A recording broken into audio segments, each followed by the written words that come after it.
rolling. This is Drivetime Prop, 30 minutes of jam-packed, up-to-the-minute news from a perspective of truth, liberty, and justice every weekday. This is Monica Perez. And I'm Brad Binkley. Today's top story is volatile markets being blamed on China announcing a new tariff and Trump saying that we should look for alternatives to trading with China.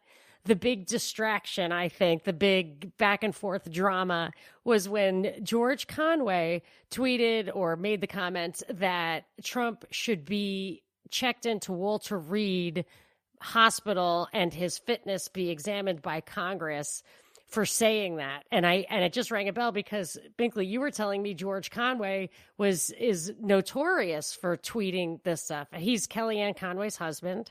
Yeah. And I hadn't really followed it, but you were going to give us something recently that we didn't get to. What was it? He does this on a daily basis. He tweets vile things about Trump. And what he tweeted the other day was he was talking about a response to Scaramucci attacking the president.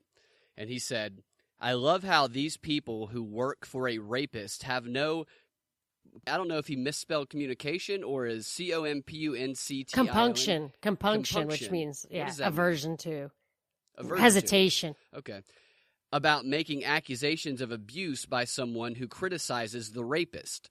So he referred to his wife's boss as a rapist twice. If you really believed that your wife, who is responsible for defending someone, was working for a rapist in close proximity every day, right, then you're probably just as bad as that person for allowing it to happen. I think it's safe to say he doesn't actually believe that, and that he does these things because he knows that he's going to get covered and be interviewed on CNN and MSNBC, but they don't even cover him that often. Only occasionally when he says really, really sensational things. Well, Kellyanne Conway is part of the Mercer crowd. So she's very deep state. If there is anyone who is a handler of Trump, it's her. So, I would be willing to say that Conway might tweet these things to benefit Trump in an attempt to get him on the liberal networks to distract from other things. That's interesting. I want to talk about, hopefully on the WSB show tomorrow, an article I just read on CNN, how ironically Trump is the best thing that ever happened to Democrats because he emphasizes stuff like how racist people are, even though like Obama masked that because so many people voted for him. It made it look like we weren't all racists. And that he disserves conservative causes by making them seem like they come out of left field or they're stupid or damaging. It's really an unbelievable article that totally... Where was that article? Fosters. It's in CNN. I just... You're talking about Trump is doing what Obama couldn't? Yes. That's one of the ones I had for today. Oh, did you really? Yeah. I was going to, I think we have to spend some time on that. And it dovetails with what I wanted to talk about, Obama buying that house in Martha's Vineyard. And I just started scratching the surface on how rich these politicians are and what a scam this whole two-party thing is. I think we should talk about that on WSB tomorrow. Yeah, let's save it. Yeah, and I'm telling people also I want to hit the immigration issue on WSB tomorrow. So I want libertarians to call the show, listen live, and call in because it's a debatable point, and I want civil discourse for people listening to understand the spectrum of libertarian views on this. Which reminds me of a famous libertarian, in air quotes, died today. But let me finish up the China story, and then I'll move to that one. The China story, it took me a minute. I was scratching my head on this one. But today, Fed Chairman Powell was speaking at Jackson Hole, and what he emphasized was, hey, the Fed is fantastic. It's almighty. It's totally great and well-meaning and effective and blah, blah, blah. But when you have a guy, and we lowered rates, and we would consider doing that in the future, but when you have a guy like Trump breaking immutable laws on international trade, nothing can defeat that. But in reality, and I did solicit on air an email from Byrne explaining some of the 2008 crisis, which he sent me, but I have to digest it. So I'll get to that Monday on this show. But the bottom line is, after 2008, they lowered the rates so much that you really, to the extent that the Fed says we can manipulate the economy, soften blows by manipulating rates, if there's nowhere to go down, you can't soften that blow. And that's kind of where they are right now. They didn't raise them enough to have that kind of wiggle room. So if bad things happen, the Fed is not going to be able to save it. And a correction is still due because all that wasted money was never vetted out of the system. There was no creative destruction, as they call it. So he's making up excuses. And I think the volatility in the stock market, talking about China, even Rush was talking about China today. And I'm like, like there's definitely a propaganda element to it if he's spending all his time talking about China and the stock market. So I feel like this was no coincidence that this was the day Powell was trying to kind of create a safety net for himself and the Fed. But the next story was that... I have something to say about that story. Oh, yeah, go ahead. This is also perfect timing for the upcoming Democratic debate, which is, I believe, in September, I think early September, because the economy is an issue they haven't really talked about yet. And by making it appear, or by the economy actually going through a difficult time, that gives them that angle that that's been Trump's strong suit. So now the Democrats can say even his strong suit is not going so strong, and they can attack him on that. So it's another issue in front of the public mind that the Democrats can debate or shout their talking points at each other during the next Democrat debate. That sounds absolutely right. I'm eager to see that. That really resonates. That makes sense. Oh, one follow-up. I had also said, I wonder why Hong Kong is in the news right now, why the protests are right now. Is something coming in 2020? And I dug into it a little bit, and I could not find any red letter date. I knew there was an end time for the one nation, two laws system. When England gave up its, I think, 99-year lease on Hong Kong in 2046, I think. 97. Yeah, it's 2047. It's 50 years of this basic law. So Britain gave up the Hong Kong lease as scheduled in 1997. And part of the transition was a 50-year transition period where it would be one nation, two laws. That ends in 2047. And the things that are happening now, I was watching a little thing by Daniel McAdams of the Ron Paul Institute on RT, and he said one thing that was interesting. He said the Hong Kong protests were sparked by an extradition agreement they made with China, which they have with many other countries. But they backed off it in response to the protests, yet the protests continued. And we are behind those protests. But he likened it to the Budapest protests in the 50s, where we encourage people to protest the Soviet kind of invasion or Iron Curtain there. And all the people who objected to the Soviet Union came out en masse and were slaughtered by the Soviets because we did not go save them. Same thing happened in Iraq. I had known that, and Wesley Clark said that. We encouraged them all to come out, and then they were slaughtered, and we did not help them. Now, Daniel McAdams was saying that we just wimped out, but I've long suspected that that's a way to actually get, I don't know if it's in service to your ostensible enemy, but you're really working behind the scenes with him. But to me, if this is the third time this is happening, the answer, obviously, we're not going into Hong Kong with force. All these people are outing themselves, and that could be very serious. So it is possible that we're promoting these protests not because we are trying to pressure the government, but we are trying to vet for them anybody who is an upstart. Now, that's very sinister, but it's a possibility. They've done it. Mao, the 100 Flowers campaign, where they encouraged people to come forward for 100 days and to criticize the government and to give their ideas. And then after 100 days, they rounded all those people up. I believe it. And why not? Nobody's going to fall for that from their own government, especially in China. So if the Rockefellers or whatever really are behind the China growth surge because I always think with China, there's definitely 3D chess going on. So is it really 3D? Is this really happening on a different dimension, or is this on a higher dimension? So that's just trying to peel the onion on that. And if that happens and we don't help them and they do round up people from Hong Kong or they do increase the violence, then I think that only increases the urgency of the American resistance that these protests are modeling for, to increase the intensity of their measures. Because I think they'll see us as an authoritarian government working with an authoritarian government, so therefore they must do what they must, kind of like that clip we play a lot, where when all the measures don't work that are legal, then you're going to start breaking the law.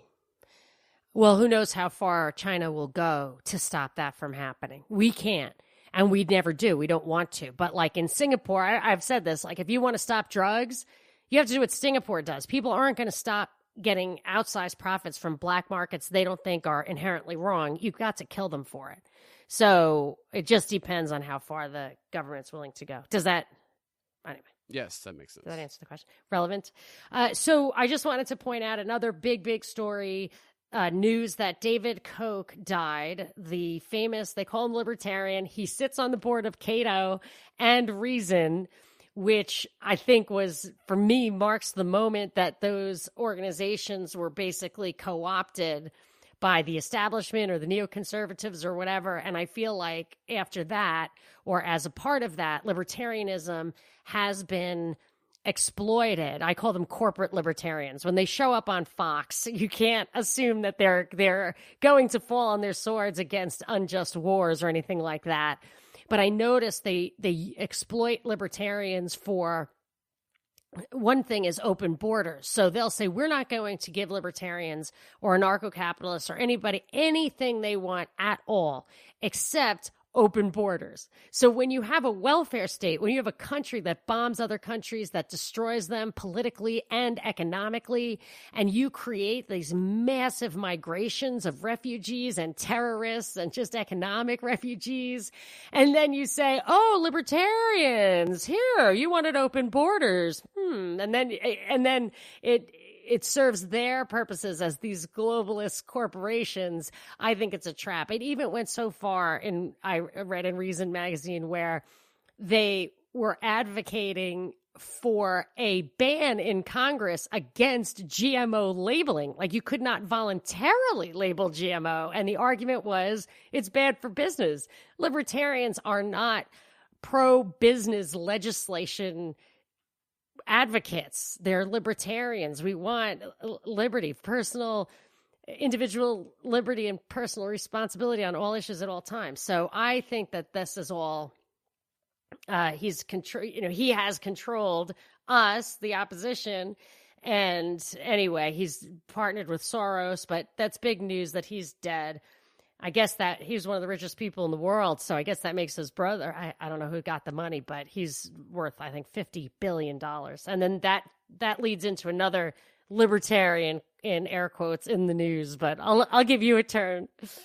Okay, this story comes from me. I was alerted to it again by @More News 1, so thank you for that. The iPhone 7 went through a radiation test recently that prompted an FCC investigation because it produced radio frequency radiation that was not only above the legal limit, but was more than double what Apple reported to the Fed regulators.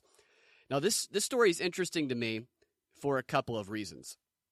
One, I read that story on my iPhone 7 while holding my iPhone 7 directly to my face. And Why would you read something? Oh, it was like in front of your face. Yeah, the way people read on their phone. That's too close, because I feel like if it's not touching my head, I'm now paranoid about not using like wired headphones. But wow, you think just reading it is too close to your face? Dang. I mean, I don't think that it's only dangerous to stick my face up against the microwave when I'm waiting for my food. Yes. I don't like standing in front of it at all. Yes. A big fan of our show has one of those, has a radiation detector or an electromagnetic field detector. And he just sent me a message, said, don't go near your microwave. I was like, okay. And certain intersections in Atlanta. Anyway, keep going. Yeah, so this was interesting to me for a handful of reasons. One is because after I read the story and I read what would seemingly be alarming news, potentially, I didn't put my phone down. I continued to read other news with it held up against my face, and I continued to walk around with it in my pocket all day. Didn't bother me at all. Didn't consider not using it, really. I have considered going back to a flip phone in the past, but it didn't faze me at all. And I want you to imagine if you're someone in power, if you're trying to control the masses, and you've told the public, you've made them aware that when they hold their phones up to their face, and that when they put their phones in their pockets, that it's cooking their brains and nuking their testes, that they would go, I'm okay with that. The alternative is more painful. I think you got them by, as Carlin would say, the balls. We can't even put our phones down, let alone take down the global elite. It is a nationwide addiction, and our drug of choice is the iPhone. And we give it to children, too. So I think that really illustrates what we're willing to tolerate when it comes to the things that we're addicted to. And I think if you're someone in power, someone in control, that's very vital information to know. The second point that I think is interesting about this is that, well, on that same note, vaping there's been a lot of stories in the news. I saw one today where they think someone might have died because of a lung disease due to vaping. And many people. Yeah, there's been like 19 states, 100 cases of some sort of potential lung illness due to vaping. Yeah, it's on the cover of the journal, 153 people. Oh, yeah, lung illness, not death. Everybody I know is vaping. Really? Everybody I know. Dang. Whether it's marijuana or it's tobacco. Yeah. They're all vaping. I notice I'm now telling my kids, like, I don't even care. If you can tell how it grew out of the ground, eat it, smoke it. I don't care what you do with it. But if you can't, like, you should not be smoking USB ports. Like, that is not what God intended. Right. And these things, I've smoked out of a vape before because I wanted to see what it was. And they're very hot. They're like a battery. And people you can do them inside. So people are hitting them all the time. And I sent the thing to my friend. I sent him the link to the CDC study thing, and his response was, so what? I don't care. It's either this or smoking, and plus I can do this inside and get away with it anyway. And I'm thinking this is the same thing with the self. Now, that could very well be a smear campaign by the tobacco companies. I don't know. I don't know the details of all the vape stuff. I know that vaping companies and tobacco companies are kind of battling right now, so there might be some propaganda in that. But the idea that we can be told that the things we're holding to our face and putting in our mouths are poisoning us, poisoning our bodies, and it doesn't faze us is a very powerful tool for the people who would control us.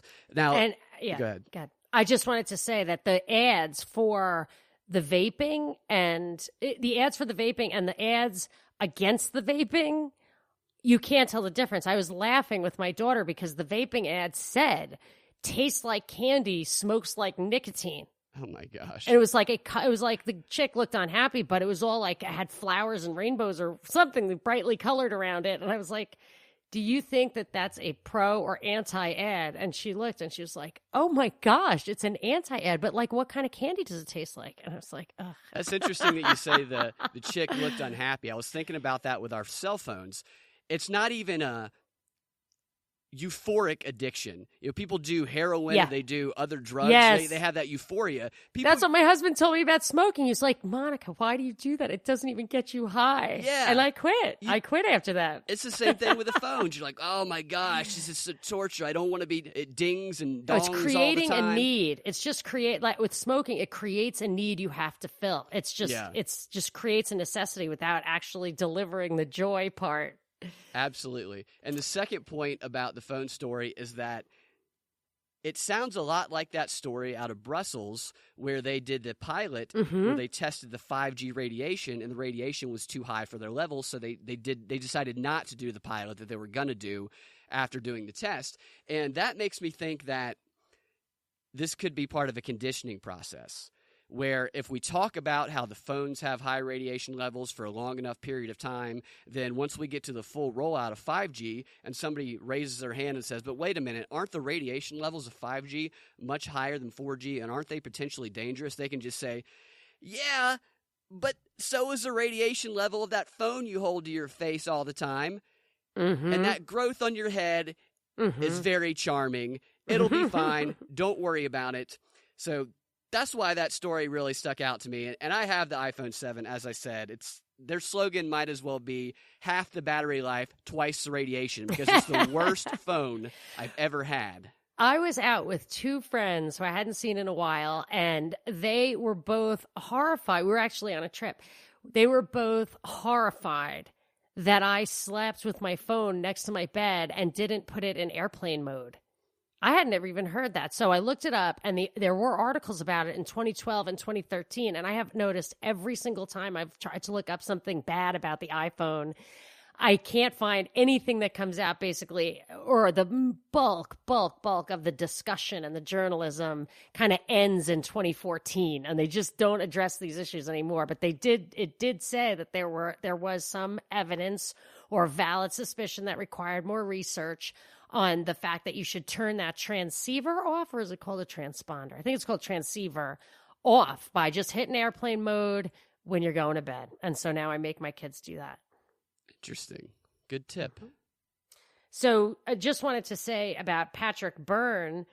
Byron had just sent me that kind of Patrick Byrne, CEO of Overstock, says he was Maria Butina's honeypot. Yes. Well, I didn't know anything about this guy. I saw today, front page of the Journal, he stepped down as CEO of Overstock in the wake of his deep state comments.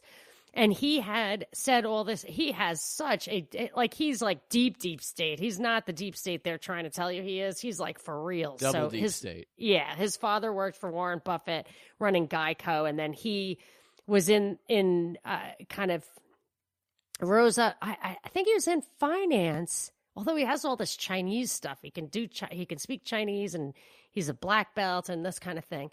But he had a website, a media website called Deep Capture. He's full of it, in my opinion. But when I was trying to do research, it kept coming up, like the Vanity Fair article I was reading about him, which was absolutely not flattering to libertarians, was filed under libertarianism. Like before the headline, it said libertarianism. Then went on to say how these quotes are straight out of like my crazy libertarian uncle. So this guy puts himself out there as a libertarian, and Overstock, like hardcore libertarian, Peter Thiel style. And Overstock was the first retail or major company to offer Bitcoin. So that's his thing. That was his thing. Right. And in his relationship with Maria Butina, the defense of her defense was asking the government, was this guy an informant? She says he was. She says he has exculpatory evidence, and they denied. And then he later came out and said, yes, I was, which means that her conviction or the plea bargain, see, then she entered into a plea bargain, had what seems like illegal qualities. And according to the defense, and somewhat to Byrne's statement, Maria Butina, the only person convicted of Russian interference in the election or whatever, Russian spy. The worst spy in history if she's a spy. Because she was out there throwing her picture on everything? Yeah. Well, let me just tell you what he said. So what he said was that she did not seem to be her behavior. So he would sleep with her or have a relationship with her and then report to the FBI. He said her behavior was not consistent with a foreign agent, but was consistent with an idealist and an age-appropriate peace activist. So she really, and what he was saying was the FBI had targeted her, I believe, years ago and was following her around. He said he was telling the FBI that she had planned a high-level meeting with this guy, with that guy. They didn't care. They didn't stop it. And those were just the meetings that were used against her as being a serious risk to United States national security. So that story, she was really, I believe that she plea bargained because she was locked up in a jail in solitary or something like that. Then her real boyfriend was picked up on some other charge. But I look at her case and Triple G, Gennady Golovkin, who was robbed of his boxing title, just robbed by Canelo. I was there. It was not cool. I mean, it was Mexican Independence Day, and the Mexicans who were there for Canelo booed the judgment because it was so wrong. That's when Max Kellerman became Yeah. full deep state, revealed himself as that. So when I look at these people from behind the Iron Curtain come over here and get treated with acute injustice, what that says about the damage that does to any influence we might have in the world as liberty and justice for all take the way of freedom and honesty and everything, it just validates everything Russia would want to say, or the Soviet Union did say, about American capitalism in a way that I believe is downright subversive. Yeah, I believe that the Overstock guy said that Peter Strzok, the FBI guy, Yes. gave him the orders. And that story is interesting because there was another story. I didn't get too much into the details of it, but it was about how that American who is being held in Russia for being a spy, an American spy, is saying that he's being mistreated. And the media treats that as though it's absolutely absurd to call this guy a spy. But when you look at his background, everything about his background screams spy. Yet on the other hand, we have this Butina lady over here who, as I said, if she is a spy, she has to be like a do-it-yourself spy and the world's worst spy because she's terrible at it. Speaking of, can you believe what a moron idiot that guy could possibly be for suspecting they laugh at the one side and it's absolutely a plausible theory. The Brazilian wildfires. Have you heard about the fires in the Amazon right now? The climate change fires. No, they're meat-eating fires. Oh, interesting. Yeah, well, let me just tell you the two things that I found noteworthy because I want to make sure we get to your other stuff.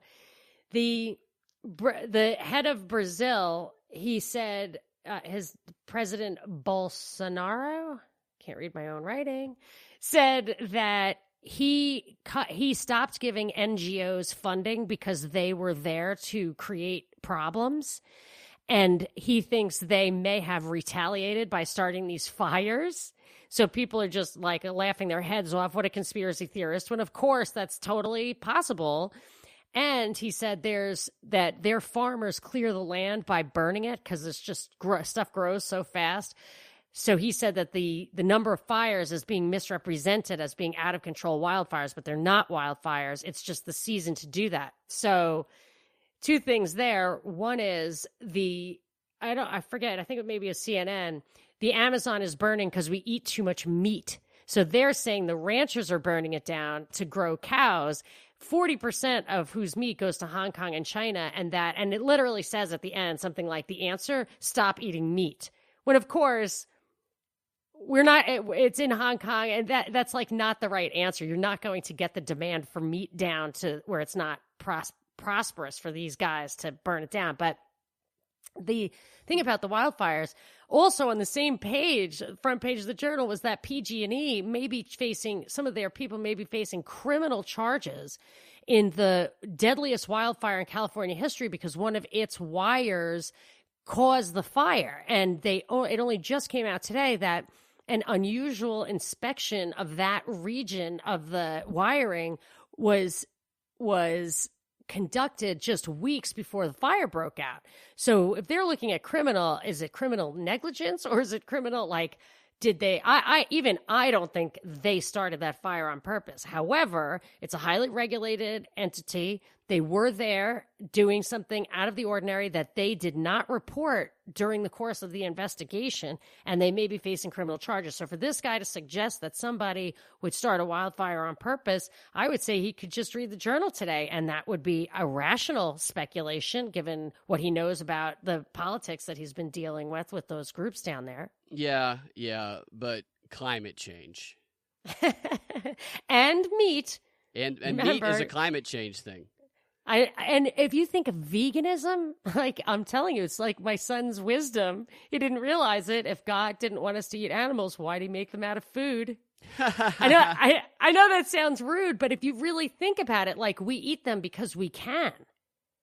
We are animals ultimately. We eat what we can eat. Nobody can eat anything it can't eat. A hippopotamus is not going to eat a steak because it just can't metabolize it. And lions don't eat grass because they just can't metabolize it. We can eat it. Dogs too. can eat everything. Omnivores, it's awesome. Omnivorousness, omnivorousness and thumbs, I would say, would be the greatest natural advantages we have. And I have a couple more things, but you go. I have one story I have to get to today because it's the best example of how fake news spreads on social media, how real fake news spreads on social media at the speed of light. There was a story I saw when you go on Twitter and you're on your phone, which, of course, I'm always on mine. You click on the news feed, and you'll see this little story, a featured story, and it'll tell you how many people are talking about it, give a little headline. And I saw that last night, and the story was about a journalist who was trying to enter the country, a British journalist who was trying to enter the country, and this is what it said. It had the little picture, and it said, journalist said he faced hostile questions about fake news media at immigration checkpoint. So that was the featured story. It had a little dramatic image with it. It made it seem like it was a real attack on the free press by Trump's militant arm, the Customs and Border Agency, who love to put children in cages. And then the little headline said, writer James Dyer was met with words of support after he described an alleged incident at the Los Angeles airport in which a border official accused him of being part of the fake news media. Other reporters urged him to file a complaint, citing growing restrictions on press freedom around the world. Now, this story is already about hearsay and about the support that one journalist got from the other, all without not hearing the other side or the context of the story. And this was picked up by the Washington Post and other major news outlets, and it was propagated as Trump's attack on the free press, and it fit the stereotype of the evil customs agent that they spread all the time. And here's the guy's tweet thread. I have to go through some of these because it illustrates. This had 19,000 retweets. 19,000 retweets. Wow. Just wow. Just went through LAX immigration, presented my journalist visa, and was stopped by the CBP agent and accused of being part of the fake news media. He wanted to know if I had ever worked for CNN or MSNBC or other outlets that are spreading lies to the American people. Did he have the guy's name? No, I'll get to that in a second. Oh, okay. Yeah. Sorry. Because that's a great question. Yeah. He aggressively told me that journalists are liars and are attacking democracy. Apparently, the only truth comes from YouTube and the president. All this said under a CBP sign that says, we are the face of our nation, and with a framed picture of 45 staring down at us in effing California. Welcome to America. Then he goes, okay, so that story is retweeted, and journalists say, you should file a complaint, you should take this to they're racist, all these suggestions of what to do. I mean, he's a journalist. Surely he got the guy's name, rank, and serial number. Yeah. I mean, people thought he had been detained, right? So he goes on to say, he let me go after I said that I was just here to write about Star Wars and would keep the fake news about to the bare minimum. Thankfully, the statute of limitations has expired on Chris Hewitt's 5-star review on the Attack of the Clones, which was an odd twist because that's clearly a joke, that tweet. I don't get it. I don't either. But the guy is an entertainment writer. He writes about movies, so he's in town to write about a movie. So he's like, well, he let me go when I told him I was just here to write about Star Wars. Mm-hmm. And then he said, he goes on later to clarify.